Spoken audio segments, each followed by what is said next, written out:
If someone tells you, even an ordinary salaryman can become a millionaire, would you believe it? Most people would think, no way. It can only happen if you win the lottery or succeed in business. However, the book I'm introducing today, J.L. Collins' The Simple Path to Wealth, presents a concrete roadmap that makes that seemingly impossible task possible. The author started this book in the form of a letter to his daughter, and now it has become a Bible for millions of people around the world dreaming of financial freedom. What secrets might be hidden within? Now, let's first take a look at the 5 key ideas that people mention the most in this book. The first point is that money is not a tool to buy status, but a tool to buy freedom. Many people feel they have succeeded when they buy expensive cars, luxury bags, and big houses. However, Collins says this: the true value of money is not about being visible to others, but having the power to refuse tasks I don't want to do. A concept that frequently appears in this book is FU money. Literally, it's a bit of a rough expression, but simply put, it means the money that allows you to walk away if you don't want to continue. The real wealth is having the financial freedom to say, it's okay, I can leave, even when your boss treats you unfairly, or the company doesn't recognize your worth. The second point is that debt is a modern form of slavery. The author emphasizes that consumer debt, especially credit card debt, is the biggest obstacle to financial independence. Many people take debt for granted. Everyone just keeps rolling over their credit cards. Isn't it normal to take out a loan when buying a car? However, this book warns that the moment you accept debt as normal, you will be forever tied to your employer and creditors. Collins advises to aggressively pay off high-interest debt first, and to never incur debt for consumption purposes in the future. This is the first gateway to financial freedom. The third point is that investing doesn't have to be complicated. Rather, it should be simple. One of the reasons this book is loved by many people is precisely this part. Beginners in investing usually think this way: stocks are difficult and risky. If experts fail, how can I succeed? But Collins says the opposite. You don't need to pick individual stocks or time the market. Just one low-cost index fund is enough. In particular, he recommends an index fund that tracks the entire US stock market. By consistently investing in this one fund, you can follow the overall market growth without complex analysis or predictions. In fact, many studies have shown that most active funds do not outperform index funds in the long run. The fourth point is that market crashes are normal. Instead of being afraid, we should see it as an opportunity. When you invest in stocks, you will inevitably experience a catastrophic event, that is, a major crash, just like the financial crisis of 2008. At that time, many people panicked and sold their stocks, ultimately realizing their losses. However, Collins advises this: crashes are normal. Historically, the market has always recovered and has trended upward in the long term. Don't sell when the market crashes instead. Buy even more. Because that's when you have the opportunity to buy stocks at a low price. Just having this mindset can put you ahead of most investors. The fifth point is that a high savings rate is the real engine that leads to wealth. Many personal finance books focus on returns. How can we achieve higher returns? However, Collins emphasizes that savings rate is much more important, because you cannot control the rate of return, but you can control the savings rate. For example, a person who saves 10% of their salary and a person who saves 40% will reach their goal 4 times faster, even with the same rate of return. This book presents reducing expenses and maximizing the savings rate as the key strategy for financial independence. So why is this book loved by so many people? First, it is written in simple language that anyone can understand. The author avoids using difficult terms commonly used by financial experts and explains things in a simple and friendly manner, as if explaining to his own daughter. When it comes to investment books, they usually have a stiff and boring image, right? But this book reads comfortably, as if a close senior is giving you life advice in a cafe.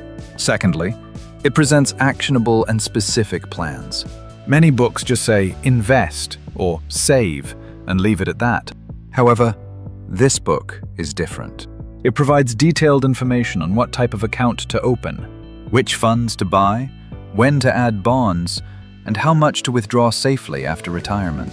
Readers can clearly understand what they need to do today. Third, we have eliminated unnecessary complexities. The more complex the financial industry is, the more fees it can earn. So they constantly create new products and entice with, "This time it's different."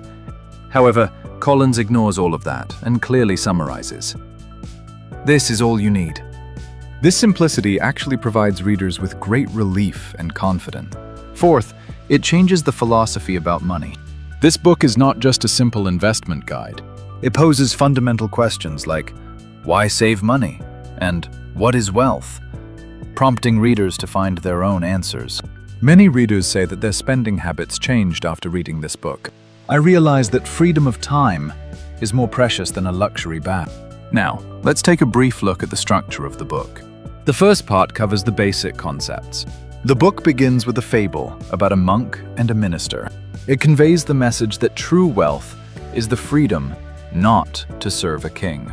Then, the author candidly shares his investment journey and mistakes. It defines debt as an unacceptable burden and suggests specific ways to repay it.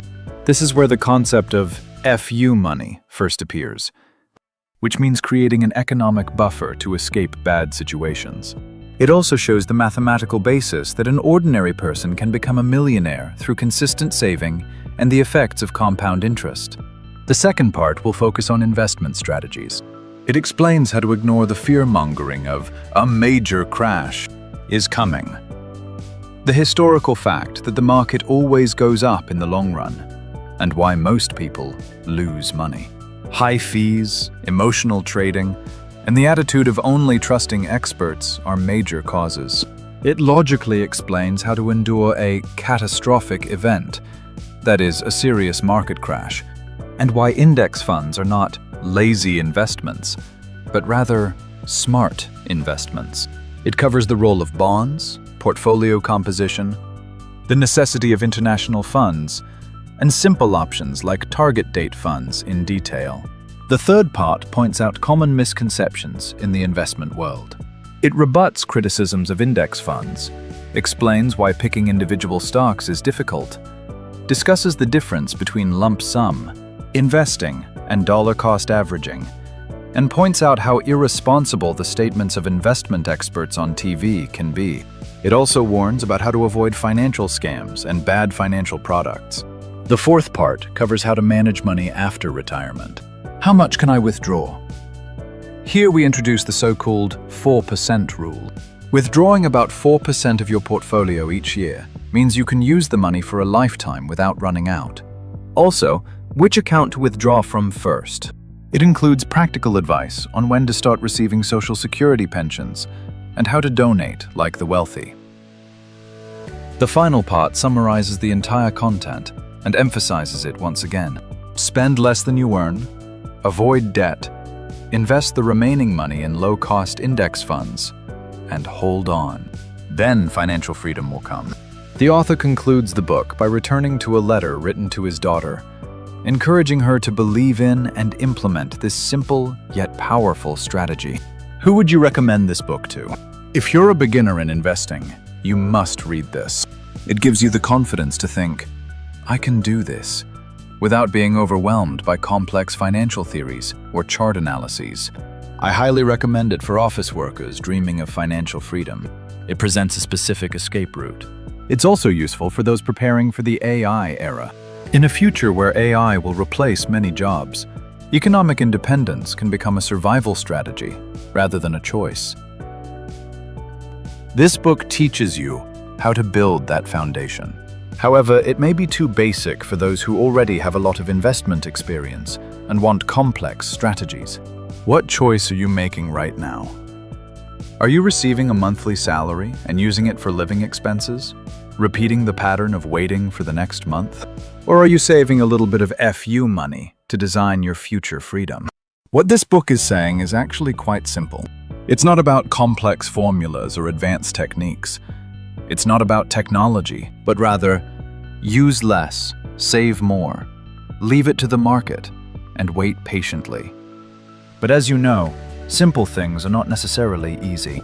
So I want to ask you all, right now, what is one action you can take immediately for your financial freedom? Is it starting to pay off credit card debt? Opening a low-cost index fund account? Or canceling one unnecessary subscription service? Please share your thoughts and resolutions in the comments. A small action can completely change your life in 10 years or 20 years. This has been the code for AI success so far. Wishing you success and growth.